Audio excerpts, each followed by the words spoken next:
So a new poll on political trends ahead of next week's election places the city of Cape Town as the only metro that's likely to escape a coalition government.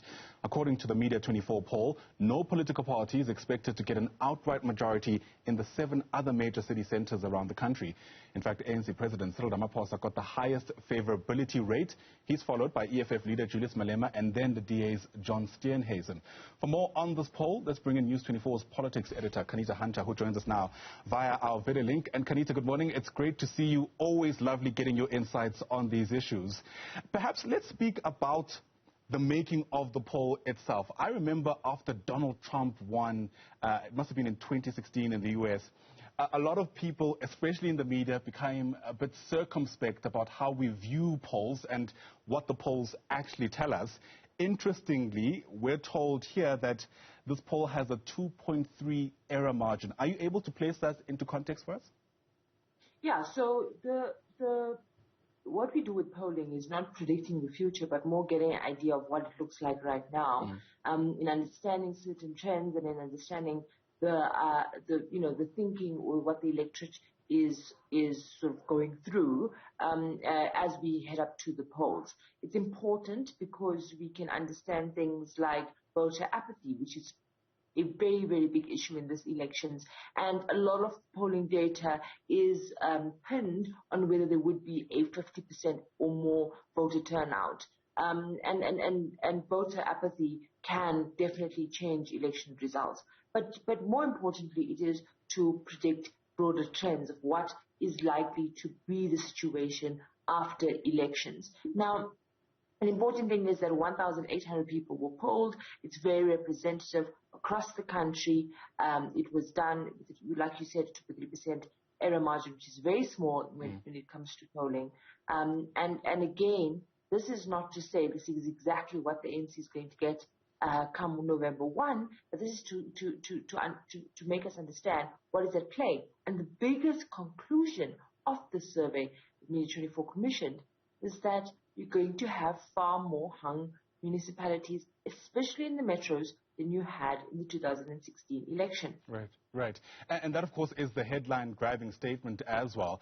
What it also means is that the ANC is unlikely, potentially, to win even in areas where they're considered ANC strongholds. I'm thinking, for instance, of eThekwini.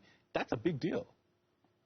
Yeah, so eThekwini is a interesting one for me particularly, but it's not shocking in many ways because you see the decline in the ANC. The ANC, was at the last election 56%, so it slipped down to below 50% is inevitable given the performance of the party and given the unrest. What's interesting for me too is Nelson Mandela Bay, where parties are neck and neck, and it's going to be a kingmaker small party. That's what it looks like right now. That will probably determine the fate of the residents and voters of Nelson Mandela Bay as to who will be the government there.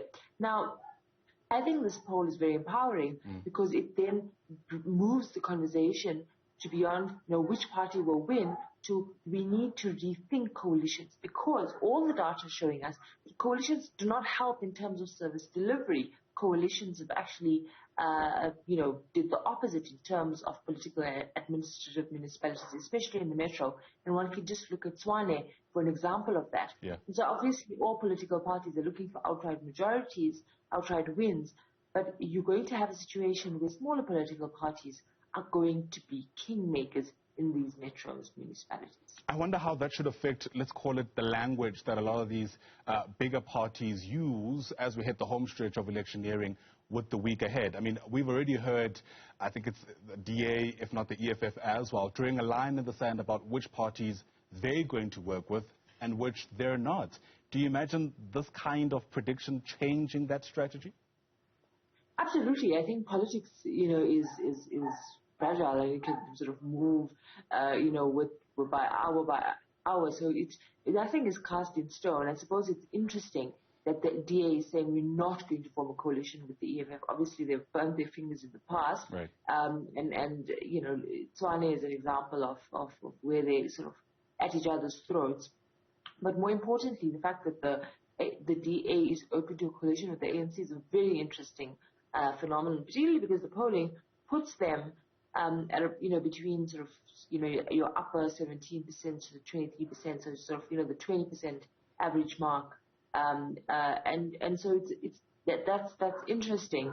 And more importantly, for me, what was the most fascinating bit of this poll was the favorability research done on party leaders, right, and how much the ANC's campaign is pinned on President Cyril Ramaphosa's popularity and his message. And that's why a lot of this campaign has been centered around him, even though it's a municipal elections. Yeah, let's speak about the favorability ratings in a bit more detail. What I found very intriguing is when we compared John Steenhuisen's favorability versus that of Helen Zille.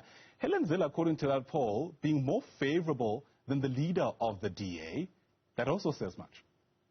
Yeah, absolutely. I think there's many things at play. Firstly, people just don't know John Steenhuisen, and that's because he probably, he doesn't have that national leader appeal, or probably because he's, knew he was elected in a pandemic. So one can attribute it to that. And Helen Zille has been around for a very long time, very recognizable. Her politics is very recognizable. Her persona is recognizable. And so that's definitely what distinguishes. For me, what I found interesting is that John Steenhuisen did not enjoy favorability even among DA voters. And that for me is quite telling. We know that the DA has been scoring what many analysts have called own goals in this election, in trying to sort of come up with a campaign message. It's been very centered around ANC, so ANC or DA, the choice is yours. That's the type of messaging that they've been putting out. It's not been working very well for them.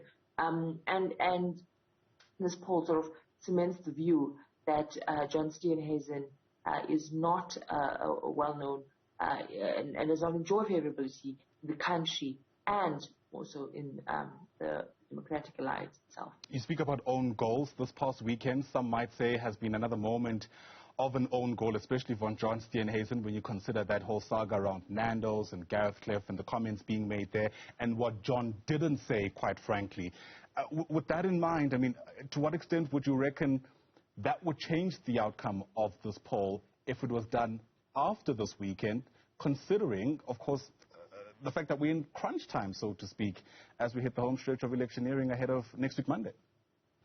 I don't think it would have changed it dramatically. I think that Steenhuisen has been, consistent in the type of messaging, and one could even say, in his persona and public. I mean, this is a type of person who has shown, similar characteristics previously.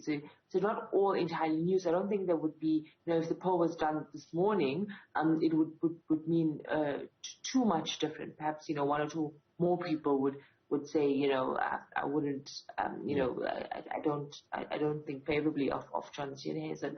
But I think that what's fascinating for me is how much the DA, despite all of this, is pinning its election campaign on John Steenhuisen.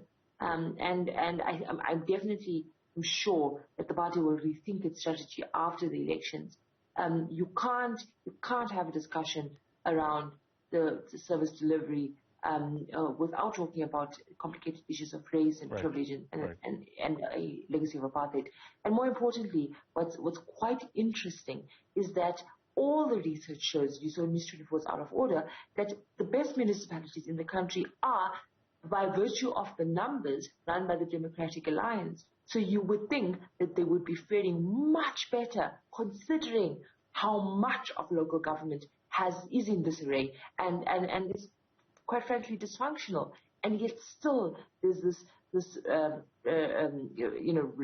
resistance or sort of, this unsureness among especially black voters about what the DA can offer. And I think definitely the party will have to rethink how it sort of went off message in these elections from the DA gets things done, which is a good message, I suppose, considering it does get things done as per the data, to sort of venturing into what we saw with Garrett Cliff on that podcast. Right. Very quickly then, Qaanitah, what was also interesting out of the findings of this poll is the dent, for lack of a better term, that parties like Action SA are making. Herman Mashaba's own favorability rate alone, quite frankly, I think is going to raise a few eyebrows, for lack of a better term.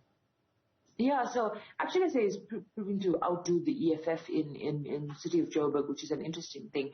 Obviously, they enjoy most of their support in the city of Joburg. That's where Mashaba's, aiming quite high. Probably not the same in Etigwini, for example. But what's important is that parties like Action SA that are polling well and have had a significant presence in the election campaign are likely to be kingmakers in the decision of which way councils go. That is going to be fascinating to watch. All very fascinating, even as we speak. Thanks for helping us connect to all the dots. Qaanitah Hunter, the politics editor at News24, helping us break down the findings of a poll commissioned by Media24 that found all manner of interesting machinations. We'll keep watching these for you, and keep these thoughts in mind, by the way, as we break down the results in just over a week's time after the 1st of November. Once again, Qaanitah Hunter, thanks very much indeed.